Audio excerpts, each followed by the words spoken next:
मराठवाड्याविषयी बोलत होतो. कालच ताजी आमच्या मराठवाड्याच्या भाषेत मला एक कविता सुचली, ऐकू का मी?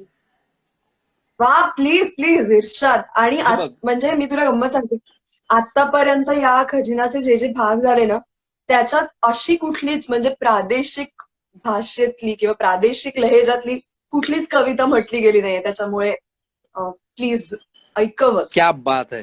आता आपण रोज कोणाला तरी फोन करतो आणि त्या फोनमध्ये कोरोनाचा विषय निघत नाही, असं होत नाही. माझा परभणीचा एक मित्र आहे सुरेश मुरकुटे, त्याला मी काल फोन केला आणि त्याला म्हणलं, सुरेश हम्म. काही कळत नाही बाबा हे काय होणार आहे. तर तो परभणीच्या टोनमध्ये अतिशय सहज म्हणाला, शंक्या काही व्हायलंय बे हे. तर खरंच सगळं अनाकलीन येणं काहीच होतंय. तर त्या भाषेत बोलल्यामुळे ती Correct. टॅगलाईन मला मिळाली की शंक्या काही व्हायलंय बे हे, आणि मी हे लिहिलं.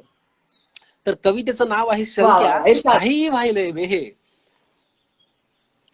त्या वुहानमध्ये कुणी वटवागुळ खायलाय, त्याचा ताप पुऱ्या दुनियेला व्हायलाय. ट्रम्प म्हणतंय ते चीन मुद्दाम करायलाय, खरी माहिती तर ते लपून ठेवायलाय. गोपनीय सूत्र काही वेगळं सांगायलाय, अमेरिकाच म्हणे त्याला पैसा पुरवायलाय. अरे त्या वटवागुळालाच म्हणावं आता खरी माहिती तू दे, शंक्या काही व्हायलंय बे हे. वा वा वा. बरं पुढे, ही सगळी आमच्या मराठवाड्याच्या भाषेत कविता आहे. बरं बरं, प्रत्येकाचा कोरोना वेगळाच निघायलाय. कुणी खोकायलाय, कुणी नाकच पुसायलाय. दुसऱ्याला भरती करायला गेलेला धडधाकट असून पॉझिटिव्ह निघायलाय.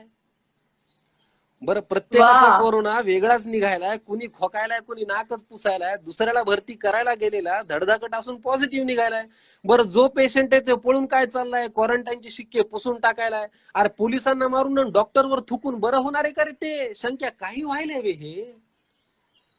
वा वा वा वा, संख्या वा. पुढे पुढे, पण घरात राहून माणूस पागल लय व्हायलाय. आमच्या परभणीच्या भाषेत, पण घरात राहून माणूस पागल लय व्हायलाय. फेसबुक पाहायला आणि टिकटॉक करायलाय. अचानक कुणी सिंगर काय व्हायलाय, ज्याला कुणीच बघन होतं लाईव्हही यायलाय. पण घरात राहून माणूस पागल लय व्हायलाय, फेसबुक पाहायला आणि टिकटॉक करायलाय. अचानक कुणी सिंगर काय व्हायलाय, ज्याला कुणीच बघन होतो लाईव्हही यायलाय. झोपेतून उठलं की मत मांडायलाय, ते पोस्ट करून त्याचे लाईक मोजायलाय. सरकार फारच चुकतंय असं मत व्हॉट्सअपवर ठरवायलेत बे ते, संख्या काही व्हायलंय बे हे. वा त्याच्या वा. पुढे त्याच्या पुढे असं म्हणतो मी, पण दारुडा खरा देशभक्त निघायलाय. पण दारुडा खरा देशभक्त निघायलाय. 6 तास रांगेत आठवा त्या अभिमानानं दिवशीचा सांगायलाय. रांगा. हा मी म्हंटल आठवा त्या दिवशीचा रांगा. हा, तेच लिहिलंय पुढे की दारुडा खरा देशभक्त हम्म. निघायलाय. 6 तास रांगेत अभिमानानं सांगायलाय. वाईन शॉप समोर नारळ फोडायलाय, नाही मिळाली तर सॅनिटायझर प्यायलाय. कम्प्लीट कम्प्लीट मराठवाड्याच्या भाषेत आहे हे सगळं गंमत. परत एकदा ह्याच्या वेळी आउटस्टँडिंग. आठवतो. दारुडा खरा वा देशभक्त वा वा. निघायलाय. दारुडा खरा देशभक्त निघायलाय. 6 तास रांगेत अभिमानानं सांगायलाय. वाईन शॉप समोर नारळ फोडायलाय, नाही मिळाली तर सॅनिटायझर प्यायलाय. अरे कालपर्यंत ज्याच्यावर गल्ली थुकायची तोच अर्थव्यवस्थेचा कणा निघायलाय. कालपर्यंत ज्याच्यावर वा गल्ली वा. थुकायची तोच अर्थव्यवस्थेचा कणा ठरायलाय. कोरोना एक तर म्हणला, कोरोना युद्धातले फ्रीडम फायटर म्हणून पेन्शन आम्हाला दे, शंक्या काही व्हायलंय बे हे.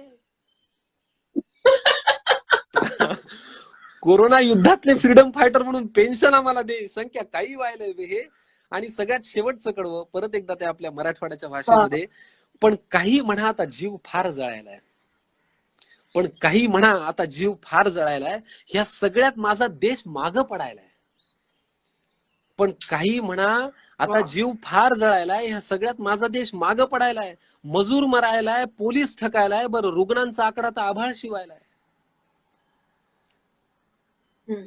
काही म्हणा आता जीव फार जळायलाय, ह्या सगळ्यात माझा देश मागं पडायलाय. मजूर मरायलाय, पोलीस थकायलाय, बरं रुग्णांचा आकडा तर आभाळ शिवायलाय. प्रशासन सांगतंय त्याचं पालन करून काळजी घेणं हाच मार्ग दिसायलाय. देवाला म्हणावं की कळ सोसायची आता ताकद आम्हाला दे, शंक्या काही व्हायलंय बे हे. वा अशी ही काल वा वा. संख्या एक क्या सुचना. बात है यार, क्या बात, क्या बात.